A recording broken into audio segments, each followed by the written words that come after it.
দিলেই আমার সিটি পড়ে যাবে। দেখুন আমি ক্লিক দিলাম, দেখুন এই যে আমার সি নাম্বার চলে আসছে। এখান থেকে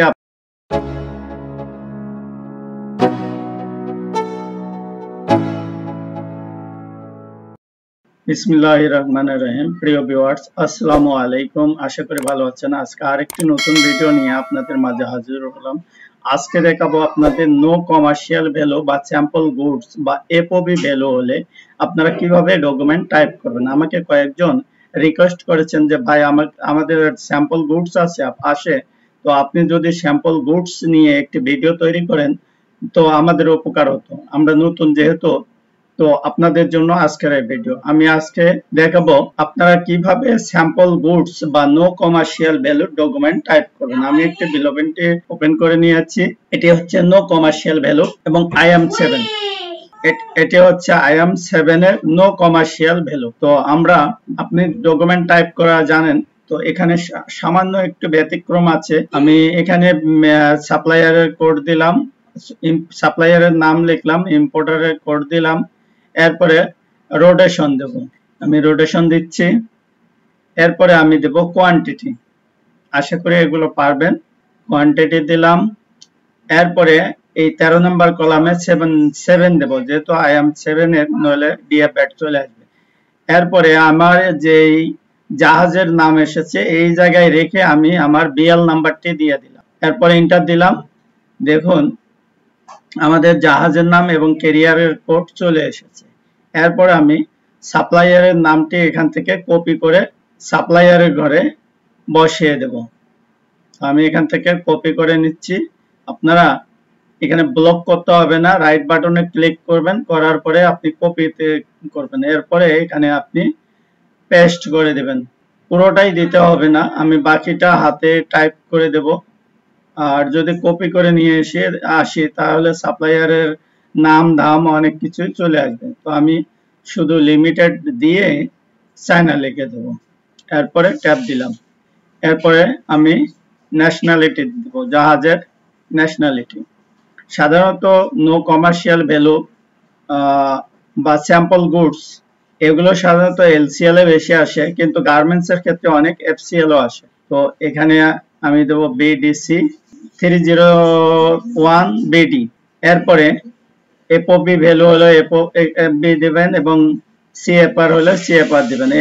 এরপরে আপনি এখানে US ডলার হলে US ডলার দিবেন, চায়না ডলার হলে চায়না দিবেন, ইন্ডিয়ান রুপি হলে ইন্ডিয়ান রুপি দিবেন। এরপরে আপনার ইনভয়েস ভ্যালুটা এখানে দিয়ে দেবেন, আর সব জায়গায় ট্যাব দিয়ে চলে যাবেন। ট্যাব দিচ্ছি, এরপরে এই ঘরে আমরা LC হলে দেই 01, কিন্তু যেহেতু আমার নতুন LC ছাড়া, এজন্য আমি দেব 10। এই দেখতে পাচ্ছেন, এটা হচ্ছে কন্টাক্টের মাধ্যমে। এরপরে যে ব্যাংক থেকে আমাকে প্রত্যয়নপত্র দিয়েছে আমি সেই ব্যাংকের কোডটি বসে দেব, কিন্তু সার্ভারের কারণে কোড নিচ্ছে না। আমি হ্যাশ নাম্বার ফেলার পরে আবারও কোডটি বসে দেব, যেহেতু এখন নিচ্ছে না। তো আমি ব্যাংকের কোডটি ছাড়াই আমি টাইপ করে যাচ্ছি। এরপরে সেক্টর দিয়ে দিলাম, গার্মেন্টস ক্রেডিট। এবারে আমি মার্কা দেব, মার্ক নাম্বার আপনারা জানেন। এটি আমি ওয়েবেল থেকে কপি করে নিলাম, এরপরে এখানে পেস্ট করে দিলাম। এরপরে আমি কোয়ান্টিটি বসিয়ে দিলাম। আপনার 2, 3টা, 4টা, 10টা পর্যন্ত কোয়ান্টিটি হতে পারে। আপনি কোয়ান্টিটি হিসাবে এখানে আপনি আইটেম অনুযায়ী বসিয়ে দেবেন। এরপরে এইচএস কোডটি আপনি সঠিকভাবে দেবেন।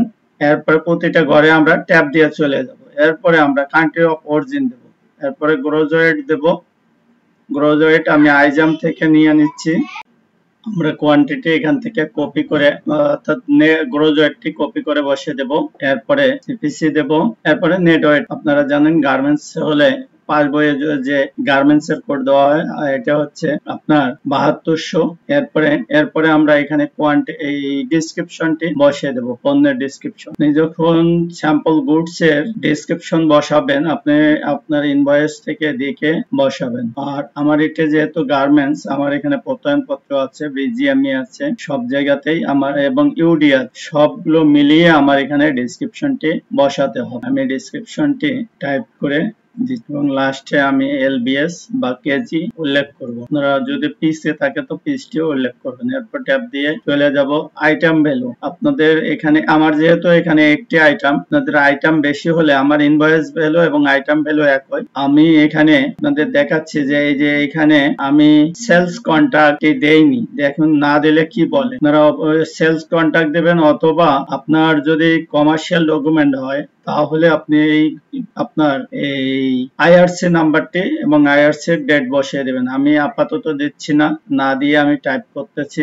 ইনভয়েস নাম্বার দিচ্ছি, কারণ নো কমার্শিয়ালের এখানে একটি ব্যতিক্রম। আপনি এলসি হলে আপনি দিবেন হচ্ছে 01, আর এখানে আপনার আইআরসি নাম্বার বা সেলস কন্ট্যাক্টে আপনারা বসাতে হবে। অতিরিক্ত এইটুকু আমি আইআরসি নাম্বার দেইনি বা সেলস কন্ট্যাক্ট দেইনি। এরপরে আমি টাইপ করে যাচ্ছি। এরপরে যখন আমি চেক দেব তখন দেখবেন আমার এখানে অ্যাকাউন্ট নাম্বারটি দিয়ে দেব, কারণ আমার এটা গার্মেন্টস ক্রেডিট, আমার অটোমেটিক আমার এই যে ডিএফ ব্যাগটি আসবে এটা কেটে নেবে। এরপরে আমি দেব ওয়্যারহাউস কোড নাম্বার, শেষ। আমি এখন দেব ল্যান্ডিং এবং ইন্স্যুরেন্স। আমি প্রথমে 1% আমার আইটেম ইনভয়েস ভ্যালুর 1% দেব হচ্ছে ল্যান্ডিং, ইন্স্যুরেন্স। আর যদি আপনার কমার্শিয়াল হতো তাহলে তো আমি এখানে এলসি ভ্যালুটা আইআরসি থেকেই আমি এখানে আমি এখানে পলিসি মেরিন পলিসি থেকে যে ভ্যালুটা আছে আমি এখান থেকে ভ্যালু মেরিন পলিসিটা বসাতাম এবং আইটেম ভ্যালু এবং মেরিন পলিসি যোগ করে ল্যান্ডিং 1% দিতাম। তো যেহেতু আমার এখানে মেরিন পলিসি নাই তাই 1% ইন্স্যুরেন্স এবং 1% ল্যান্ডিং দিচ্ছি। এরপরে দেখুন আমি চৌকে দিচ্ছি, দেখুন আমাকে বলবে যে আপনি আইআরসি নাম্বার দেননি। এই যে দেখুন আমাকে লাল কালি দিয়ে বলছে যে আপনি আইআরসি নাম্বার কিংবা এক্সপোর্ট এলসি আপনি দেননি বা সেলস কন্ট্যাক্ট আপনি এখানে দেননি। তো আমি এখন এখানে সেলস কন্ট্যাক্ট নাম্বারটি বসে দিয়ে আমি সেলস কন্ট্যাক্ট নাম্বারটি বসে দেব এবং আমি হ্যাশ ফেলাবো। এরপরে আমি প্রিন্ট করে পেপারটি হ্যাশ ফেলার পরে আমি দেখাবো আপনাদেরকে হ্যাশ পড়ে যাওয়া, হ্যাশ পড়ার পরে আপনারা কিভাবে এই ডকুমেন্টে আবার প্রিন্টের জন্য চেক করবেন। তো আমি এই ঘরে এই যে দেখতে পাচ্ছেন এই ঘরে আমি সেলস কন্ট্যাক্টটি আমি দিয়ে দেব। আপনারা গার্মেন্টস হলে সেলস কন্ট্যাক্ট দিবেন, আর যদি কমার্শিয়াল হয় তাহলে আইআরসি নাম্বার এবং আইআরসি নাম্বারের ডেটটি দিয়ে দেবেন। আর সেলস কন্ট্যাক্ট দেওয়া শেষ। ট্যাব দেওয়ার পরে আমি আবার সেলস কন্ট্যাক্টের যে ডেটটি রয়েছে সেই ডেট দেব। দেখুন এখন আমি চেক কাউন্ট দেব, ওকে হবে। এই যে দেখুন ওকে, আমার হ্যাশ নাম্বার পড়ে গেল।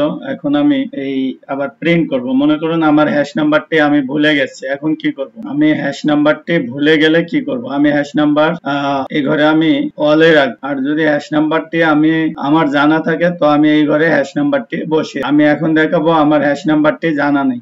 আমি এখন অল দিয়ে এখানে ক্লিক দেবো, চলে এসে আমরা এখানে ক্লিক করে রিটাইপে ক্লিক করে আমরা ভিউ করতে, রিটাইপে ক্লিক দিলে আমার এটি ভিউ হয়ে যাবে। এরপরে আমরা এটি প্রিন্ট করে চেক করে নেব। আর আপনার যদি গার্মেন্টস এর সুতা হয় তাহলে সম্ভবত $2.5, আর যদি ইম্পোর্টের আপনার পার্টস বা অন্যান্য ডকুমেন্ট অন্যান্য গুডস হয় তাহলে আপনি গ্রুপ থেকে সেই ভ্যালুটা জেনে নেবেন, নিয়ে আপনার এখানে অ্যাডজাস্ট দিতে হবে। আপনি এখানে চাইলে নিজেরাই দিয়ে যদি আপনি কনফার্ম হন যে আপনার ভ্যালুটি তাহলে আপনি অ্যাডজাস্ট দিতে পারেন, অথবা আপনার যদি ভ্যালু কনফার্ম না থাকে তাহলে আপনি গ্রুপ থেকে ডাটা শিট বের করে তারপরে আপনি অ্যাপ্রাইজারের মাধ্যমে আপনি আপনার অ্যাডজাস্টটি দিয়ে নেবেন।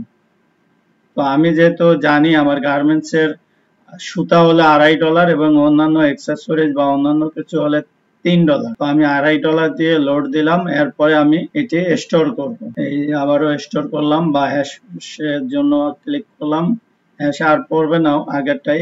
এখন আমি এটি কাটিয়ে দিচ্ছি, দিয়ে দেখাচ্ছি যে আপনি এভাবেও নিতে পারবেন। যে এখানে ক্লিক করলাম, এরপরে হ্যাশ নাম্বারটি এখানে টাইপ করব, তারপরে ম্যাগনিফাই এ ক্লিক করব।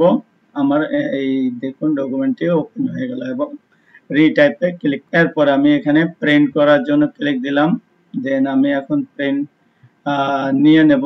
আমার প্রিন্ট চলে এসেছে, আমি এখন এটি চেক করব। আমি ডকুমেন্টটা চেক করে নিলাম। এখন আমি সি ফেলার জন্য ক্লিক করেছি। ক্লিক করার পর আমাকে প্রশ্ন করা হয়েছে যে আপনি কি আসলেই এটি রেজিস্ট্রেশন নাম্বার ফেলাবেন বা সি ফেলাবেন। আমি এখানে ক্লিক দেব, ইয়েস দেব, দিলেই আমার সেটি পড়ে যাবে। দেখুন আমি ক্লিক দিলাম, দেখুন এই যে আমার সি নাম্বার চলে আসছে। এখান থেকে আপনি কোন অ্যাপ্রাইজারের নামে পড়লো তা দেখে নিয়ে আপনি প্রিন্ট নেবেন। ওকে, ধন্যবাদ। দেখা হবে অন্য কোনো